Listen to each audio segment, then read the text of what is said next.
आज हमारा टॉपिक है मॉलिक्यूलर बेसिस ऑफ इनहेरिटेंस। हम लोग पढ़ रहे थे।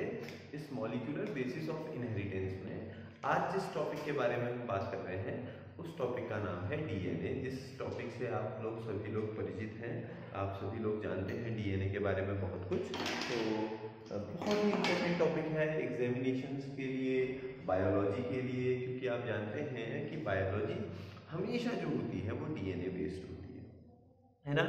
तो आज का मेन टॉपिक जिस पे हम बात कर रहे हैं वो मेन टॉपिक है डीएनए। तो आज हम बात करेंगे इस मेन टॉपिक की डीएनए। और देखिए कल भी आई थिंक हमने डीएनए के बारे में कुछ बातें की थी, कुछ बेसिक पॉइंट्स डीएनए के बारे में मैं आप लोगों को कल भी बता चुका था। उन्हीं पॉइंट्स को भी हम बात करेंगे और कुछ नए पॉइंट्स की बात भी हम लोग करेंगे, ठीक है। तो हमने कहा था भाई डीएनए है क्या। जब भी हमने बात की थी डीएनए की तो हमने कहा था डीएनए जो होता है वो इंफॉर्मेशनल मैक्रोमोलिक्यूल होता है। क्या होता है? इंफॉर्मेशनल मैक्रोमोलिक्यूल होता है। ये बात मैंने आपको कल बता दी थी। मैक्रोमोलिक्यूल क्योंकि ये लार्जेस्ट नोन मैक्रोमोलिक्यूल जो है वो भी डीएनए है ना। जो क्या करता है, it can stores, transcribe and translate. DNA can store कर सकता है। ट्रांसक्राइब करना मतलब डीएनए से आरएनए का बनना। कल हमने सेंट्रल डोग्मा की बात की थी, डीएनए से आरएनए, आरएनए से प्रोटीन, डीएनए से डीएनए, डीएनए से आरएनए और आरएनए से प्रोटीन की। तो ट्रांसक्राइब कर सकता है, ट्रांसलेट कर सकता है किसको? The genetic information.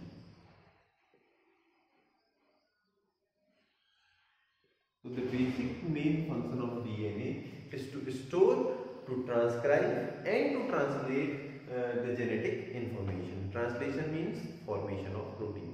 उसी जेनेटिक इंफॉर्मेशन को प्रोटीन में कन्वर्ट करने का काम भी डीएनए ही करता है ना। आप जानते हैं इसका जो ये एक डबल हेलिकल स्ट्रक्चर होता है। डबल हेलिक्स डीएनए में पाए जाते हैं। दो स्ट्रैंड्स होते हैं, डबल स्ट्रैंडेड भी हम कह सकते हैं, डबल हेलिकल भी कह सकते हैं।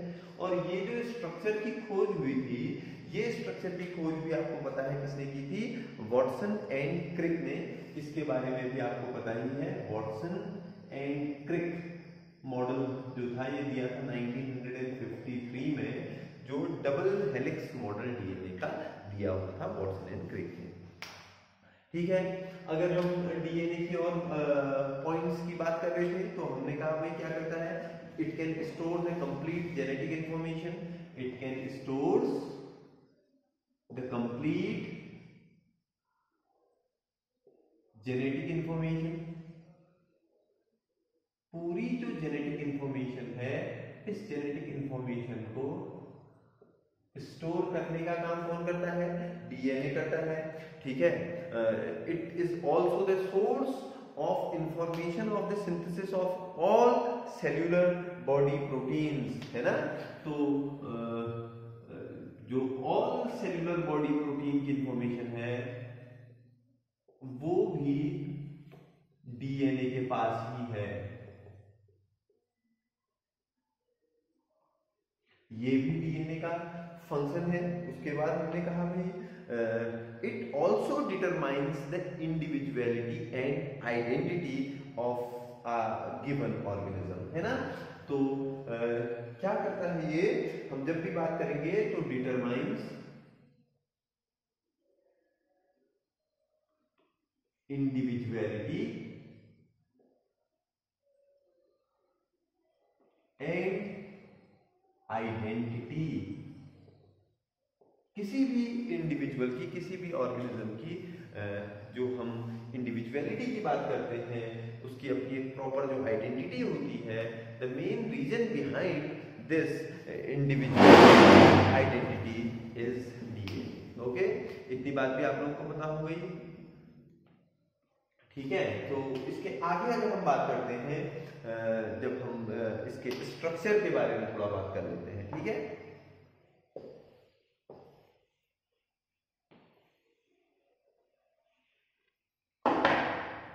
The next topic is the structure. इसका स्ट्रक्चर है ये डीएनए का स्ट्रक्चर है, ठीक है।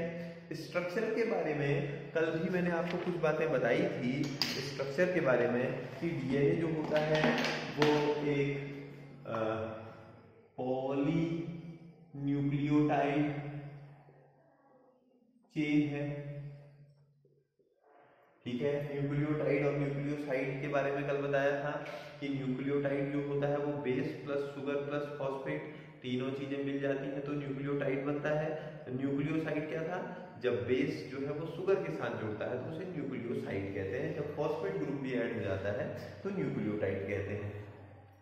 फिर हमने कहा था इसमें न्यूक्लियोटाइड है तो इसमें तीन चीजों का हमने यूज किया था। हमने कहा था कि इसमें एक तो होती है शुगर जो होती है पेंटोज शुगर, और पेंटोज में भी डीएनए में हमने कहा था कौन सी होती है डीऑक्सी राइबोज शुगर, ठीक है। पेंटोज शुगर का मतलब हमने कहा था जो कितने कार्बन वाली हो 5 कार्बन शुगर, तो जो भी शुगर 5 कार्बन होती है उसे हम बोल देते हैं क्या पेंटोज शुगर बोल देते हैं। और इसके अलावा शुगर के अलावा जो शुगर होती है वो कौन सी होती है डीऑक्सी राइबोज। कल हमारी बात हुई थी डीएनए और आरएनए में, आरएनए में हमने कहा था राइबोज शुगर होती है और डीएनए में डीऑक्सी राइबोज शुगर होती है। तो एक बेसिक इन दोनों में डिफरेंशिएशन होता है डीऑक्सी राइबोज और राइबोज शुगर में। वो क्या डिफरेंशिएशन होता है, अगर हम उस डिफरेंशिएशन को समझेंगे तो इस तरीके का आपको स्ट्रक्चर दिखेगा। जब आप इसका अगर केमिकल स्ट्रक्चर बनाने की कोशिश करेंगे तो आपको कुछ इस तरीके का स्ट्रक्चर दिखेगा, ठीक है। तो हम देखेंगे ये इसका अगर फर्स्ट कार्बन है तो ये यहां से कंटिन्यूअसली कनेक्ट होते रहेगा,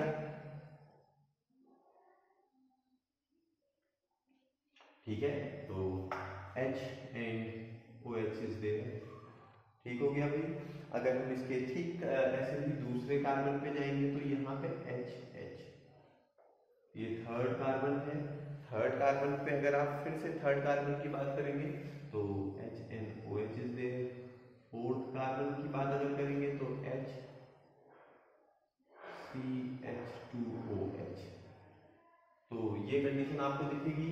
ये इसका फर्स्ट कार्बन है, second carbon, third carbon, fourth carbon और ये फिफ्थ कार्बन। तो ये शुगर है पेंटोज शुगर। इसका स्ट्रक्चर अगर आप देखेंगे तो जो ये सेकंड कार्बन है, ये सेकंड कार्बन है, इसमें एक O जो है वो रिड्यूस हो चुकी है, एक O कम है।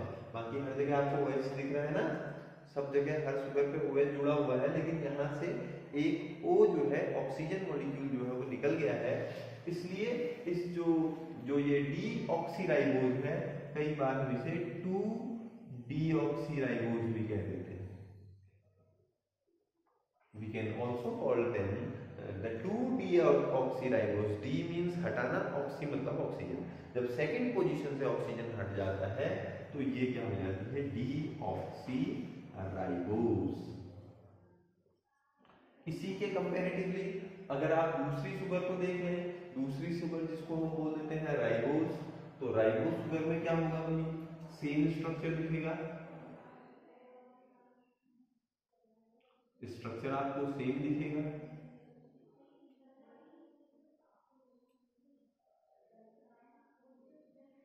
और इस सेम स्ट्रक्चर में वही बात होगी, ये फर्स्ट कार्बन है, ये सेकंड कार्बन है, ये थर्ड कार्बन है, यहाँ पे ये फोर्थ कार्बन है,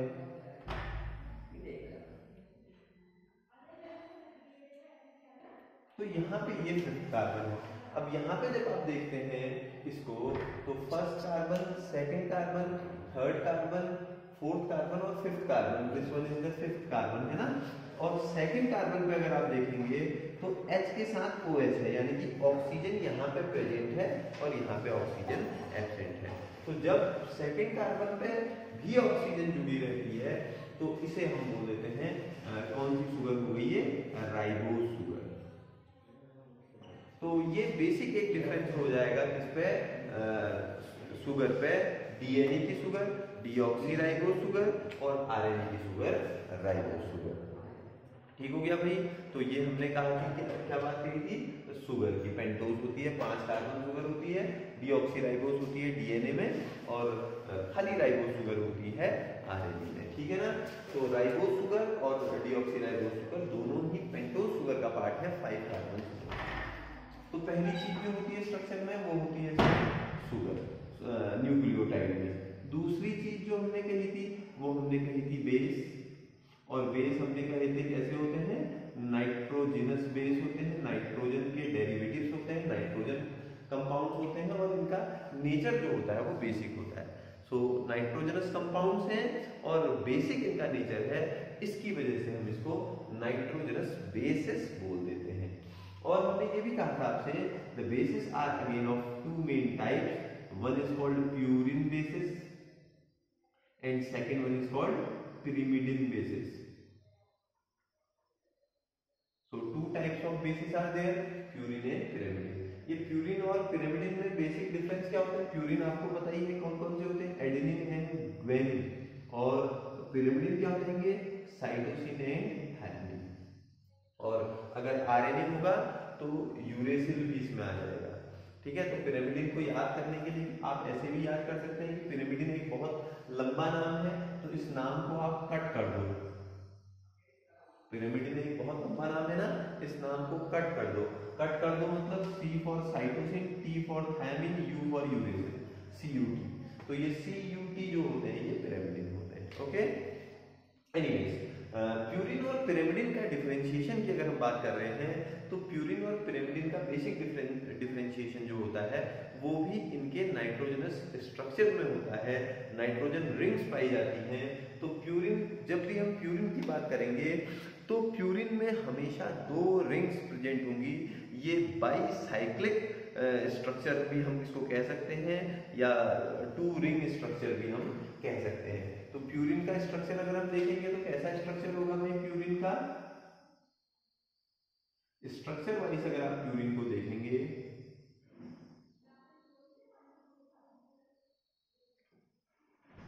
ठीक है, तो प्यूरिन का स्ट्रक्चर आपको कुछ इस तरीके का दिखेगा। कैसा दिखेगा भाई, अगर आप प्यूरिन के स्ट्रक्चर को देखते हैं तो एक रिंग तो आपको नाइट्रोजन की रिंग दिख जाएगी, एक और रिंग यहाँ पे आपको इसमें दिखेगी। तो हमेशा जब भी आप प्यूरिन को देखेंगे इसमें 2 रिंग आपको दिखेंगी, ऐसा स्ट्रक्चर दिखेगा। एक रिंग ये है नाइट्रोजन की, एक रिंग ये है नाइट्रोजन की। और इस रिंग में अगर आप देखेंगे तो इसकी पोजिशनिंग अगर आप देखेंगे तो यहाँ से आप काउंट करेंगे, ये फर्स्ट पोजीशन है, ऐसे आप इसकी पोजीशन काउंट करेंगे, first, second, third, fourth, fifth, sixth, 7, 8, 9। तो होल सोल इसमें 9 आपको स्ट्रक्चर्स दिखेंगे, 9 रिंग्स दिखेंगी, 2 रिंग्स दिखेंगी, 9 जगह होंगे इसमें। और जब हम देखेंगे इसमें आपको ध्यान रखना है नाइट्रोजन कितने पॉइंट पे होगा इसमें। नाइट्रोजन इसमें हमेशा जो 1 पॉइंट पहले पॉइंट पे, थर्ड पे, फिर 5 को छोड़ के 7 पे और 9 पे है ना। तो जो ऑड नंबर है 1, 3, 7, 9, इस पे आपको नाइट्रोजन मिलेगा, बाकी जगह पे नॉर्मल जो होगी वो आपको इसमें कार्बन दिख जाएगी, CH दिख जाएगा। ठीक है। तो केवल फर्स्ट पोजीशन, थर्ड पोजीशन, 7 और 9, 5 को छोड़कर देखिए सब ऑड नंबर है 1, 3, 7, 9। तो 1 क्या है ये, यानी कि यहाँ पे नाइट्रोजन होगा, फिर कौन सा है 3, यहाँ पे नाइट्रोजन होगा, फिर क्या है 7, यहाँ पे नाइट्रोजन होगा, और फिर क्या है 9, यहाँ पे नाइट्रोजन होगा। तो इन 4 जगह पे 1, 3, 7, 9 पे नाइट्रोजन होगा, बाकी जगह पे कार्बन होगी। तो ऐसा स्ट्रक्चर जो होगा, बाईसाइक्लिक स्ट्रक्चर जो होगा, इसे हम प्यूरिन बोल देंगे। प्यूरिन फिर से 2 टाइप के होते हैं, एडेनिन और ग्वानिन, दोनों में ही ये बाइरिंग स्ट्रक्चर पाया जाएगा। बस यहाँ पे अगर हम देखते हैं एडेनिन में देखेंगे तो ये 6th पोजीशन पे यहाँ पे NH2 जुड़ जाएगा, अमीनो ग्रुप जुड़ जाएगा, तो ये जो है एडेनिन हो जाएगा। और पिरामिडिन अगर ग्वानिन देखेंगे तो ग्वानिन में जो इसका जो सेकंड पोजीशन है इस पे अमीनो ग्रुप जुड़ जाएगा और यहाँ एक डबल 6th पोजीशन पे डबल बॉन्ड O जुड़ जाएगा। केवल इतना फर्क पड़ जाएगा बस, समझ रहे हैं ना। अगर इस 6th कार्बन पे NH2 ग्रुप जुड़ गया तो ये एडेनिन हो जाएगा और अगर 6th कार्बन पे ये यहाँ पे डबल बॉन्ड O और सेकंड कार्बन पे NH2 ग्रुप जुड़ जाएगा तो ये ग्वेनिन हो जाएगा। ग्वेनिन का स्ट्रक्चर जो होता है ये एडेनिन के कंपैरेटिवली मोर कॉम्प्लेक्स स्ट्रक्चर होता है। तो ये तो बात थी किसकी, प्यूरिन की। इसके ठीक अगेंस्ट अगर आप पिरिमिडिन का स्ट्रक्चर देखेंगे, पिरिमिडिन का स्ट्रक्चर जो होता है ये यूनिसाइक्लिक होता है। इसे तो हम प्यूरिन के स्ट्रक्चर को तो हम बाईसाइक्लिक कह सकते हैं, ठीक है। लेकिन पिरिमिडिन का स्ट्रक्चर जब आप देखेंगे तो पिरिमिडिन का स्ट्रक्चर जो है वो सिंगल रिंग वाला होगा। इसमें आपको 2 रिंग नहीं मिलेंगी, इसमें आपको केवल 1 रिंग मिलेगी।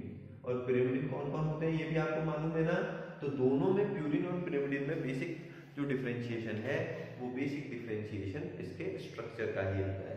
तो पिरामिड में आपको केवल 6 रिंग्स दिखेंगी और इन रिंग्स में अगर हम देखेंगे, सॉरी, एक रिंग दिखेगी, 6 पॉइंट्स होंगे। यहीं से शुरू करोगे, first, second, third, fourth, fifth and sixth point. और जब भी आप इसको देखेंगे आपको ध्यान रखना है क्योंकि ये नाइट्रोजनस बेस है तो नाइट्रोजन इसमें केवल 2 पोजीशन पे होगी। इसमें क्या थी 1 3 7 9 पे, और इसमें केवल फर्स्ट 2 आप जोड़ दीजिए 1 और 3।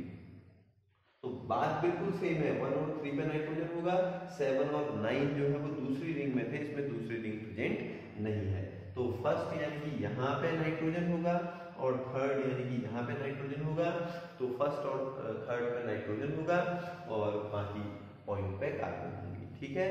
तो ये स्ट्रक्चर जो हो जाएगा पिरामिडिन का हो जाएगा। पिरामिडिन हमने बताई थी आपको कौन कौन सी होती है, साइटोसिन, थायमिन, और अगर आरएनए है तो उसमें थायमिन को रिप्लेस कर देता है कौन, यूरेसिल। आगे ना बात समझ में। तो ये तो हो गई इसमें क्या, बेस हो गए। और तीसरी चीज जो होती है हमने कहा था भाई शुगर होती है, बेस होते हैं, और थर्ड थिंग, तीसरी चीज जो होती है वो तीसरी चीज होती है क्या, फॉस्फेट। तीसरी चीज जो इसमें पाई जाएगी वो पाई जाएगी क्या, फॉस्फेट पाई जाएगी। और फॉस्फेट जो होती हैं वो एक बात ये भी ध्यान रखना, डीऑक्सीराइबोस न्यूक्लिक एसिड नाम है इसका।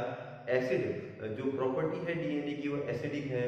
Again why DNA is acidic, due to the presence of the phosphate group. और ये फॉस्फेट ग्रुप जनरली प्रेजेंट होता है किसके फॉर्म में, PO4 3 नेगेटिव। इस फॉर्म में जो है ये फॉस्फेट ग्रुप पाया जाता है due to the presence of phosphate. Phosphate की वजह से डीएनए पे 2 चीजें मिली। एक चीज तो ये निगेटिवली चार्ज हुआ, तो डीएनए को हम हमेशा कहते हैं DNA is negatively charged molecule.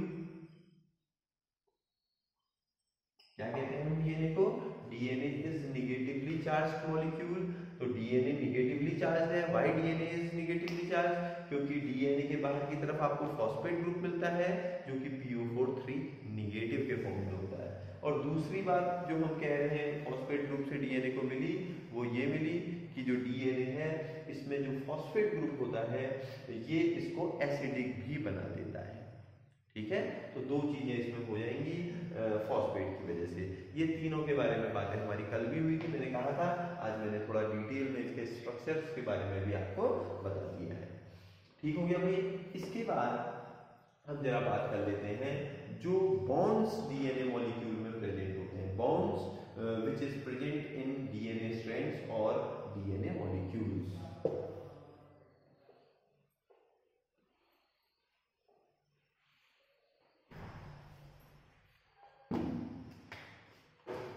Bonds present in DNA molecule। DNA molecule या डीएनए स्ट्रैंड को बनने में कौन कौन से बॉन्ड्स जो है वो डीएनए मॉलिक्यूल बनाते हैं।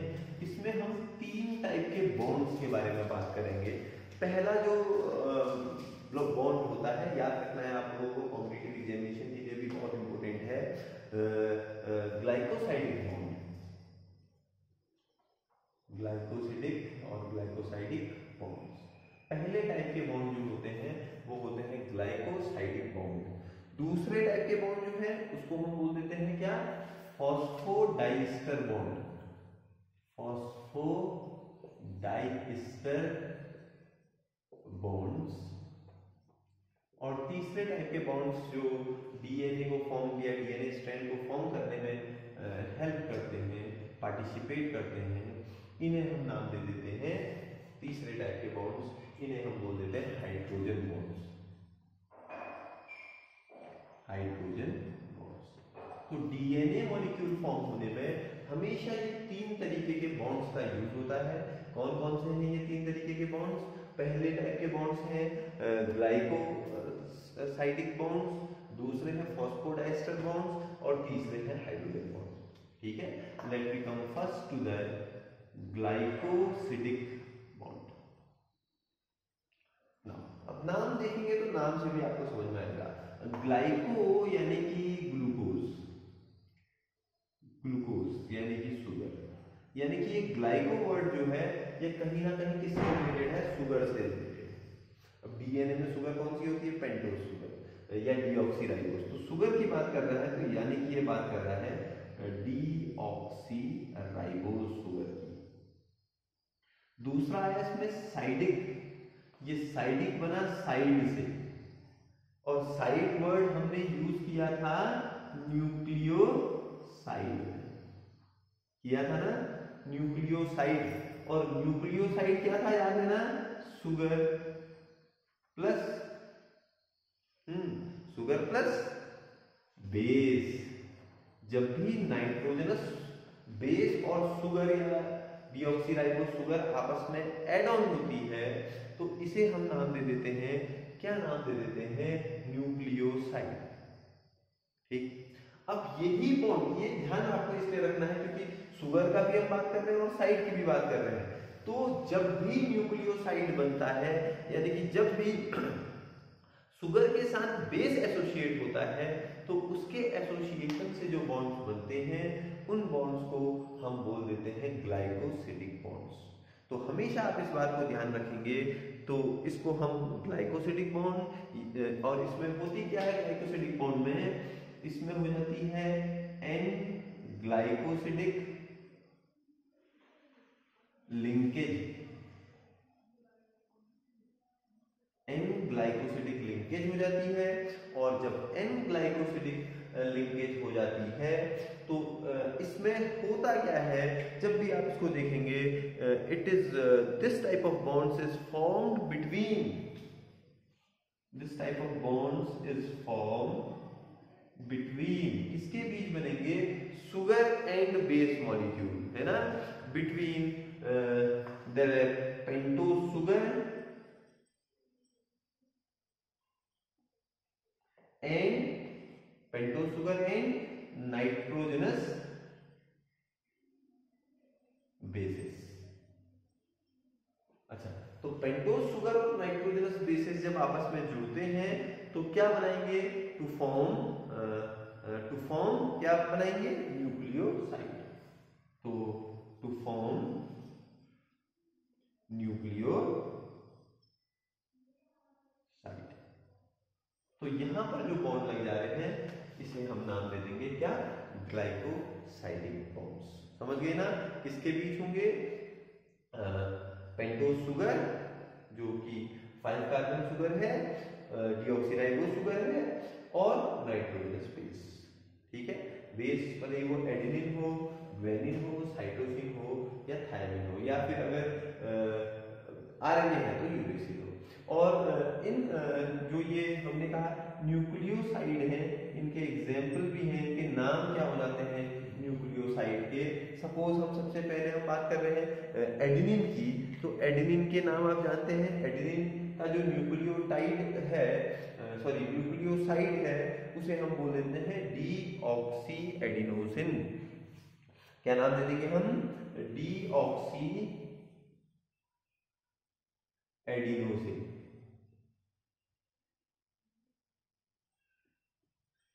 तो डीऑक्सी एडिनोसिन हो गया। ऐसे ही ग्वानिन के साथ अगर ग्वेनिन नाइट्रोजनस बेस के साथ शुगर जुड़ जाएगी तो डीऑक्सी ग्वेनोसिन हो जाएगा। ऐसे ही साइटोसिन के साथ होगा तो डीऑक्सी साइटिडिन बन जाएगा। ऐसे ही थायमिन के साथ होगा तो डीऑक्सी थायमिडिन बन जाएगा।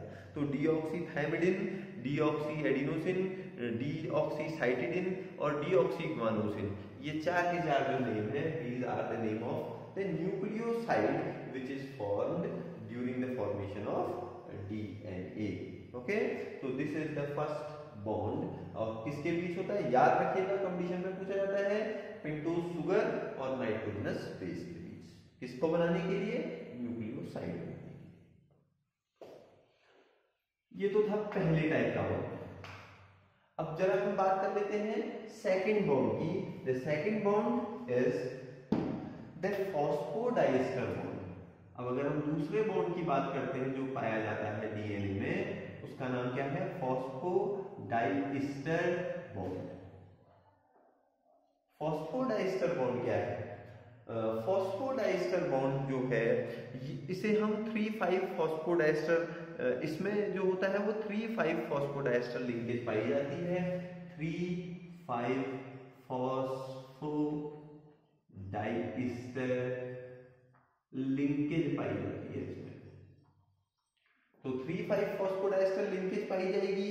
और ये क्या करता है, इसमें अगर हम बात करें तो ये दो न्यूक्लियोटाइड को आपस में जोड़ता है। हमने पहले भी आपसे बोला था डीएनए जो है वो एक पॉलीन्यूक्लियोटाइड चेन है, यानी कि बहुत सारे न्यूक्लियोटाइड जो है वो आपस में कनेक्ट हो जाते हैं, जुड़ जाते हैं। तो दो न्यूक्लियोटाइड को आपस में जोड़ने के लिए जो बॉन्ड चाहिए, वो जो बॉन्ड होता है उसे हम बोल देते हैं क्या, फॉस्फोडाइएस्टर बॉन्ड। ठीक है, तो क्या होगा ये, बिटवीन टू एडजेसेंट न्यूक्लियोटाइड। तो दो न्यूक्लियोटाइड्स को आपस में जोड़ने के लिए ये बॉन्ड जो है फॉस्फोडाइएस्टर बॉन्ड बन जाता है। और जब भी ये फॉस्फोडाइएस्टर बॉन्ड बनेगा, H2O लिबरेट होगी।